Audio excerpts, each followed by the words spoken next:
So இதுல வேற எதுவும் இல்லை. நீங்க 1000 காப்பி லட்சம் காப்பி கூட நீங்க பிரிண்ட் பண்ணலாம். ஸோ நீங்க ஏன் பிரிண்ட் பண்றீங்க அப்படிங்கிறது எங்க கேள்வியே கிடையாது.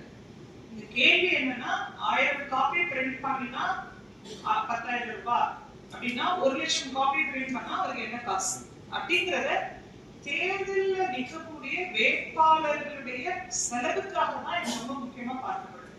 ஸோ இதுல ரொம்ப முக்கியமானது ஒவ்வொரு வேட்பாளருக்கும் ஒரு அமௌண்ட் வந்து எலெக்ஷன் கமிஷன் ஃபிக்ஸ் பண்ணிருக்காங்க. இவ்வளவு லட்சம் ரூபாய் தான் நீங்க வந்து எலெக்ஷனுக்கு செலவு பண்ணணும்னு சொல்லிட்டு.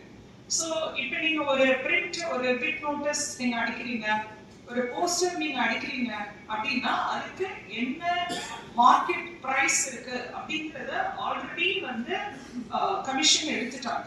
சோ இப்போ நீங்க ஒரு இடத்துல ஒரு போஸ்டர் ஒரு கேண்டிடேட் அடிச்சு கொடுத்துருக்கீங்க, ஊருக்குள்ள ஒரு 100 போஸ்டர்ஸ் நீங்க அடிச்சிருக்கீங்கன்னா அந்த 100 போஸ்டர் அடிக்கிறதுக்கு அந்த கேண்டிடேட் என்ன செலவு பண்ணியிருக்காரு அப்படிங்கிறது நமக்கு தெரியும்.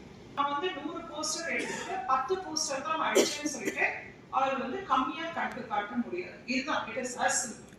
ஸோ அதனாலதான் இதுல வந்து அந்த தேர்தல் நடைமுறை விதிகள்ல ரொம்ப ரொம்ப முக்கியமான விதிகள் வந்து கேண்டிடேட்ஸ் வந்து செலவு வந்து ப்ராப்பரா தாக்கல் செய்யணும். வேட்பாளருக்கும் அது ரொம்ப முக்கியமான விதி. ஸோ இதை நம்ம புரிச்சுக்கலாம்.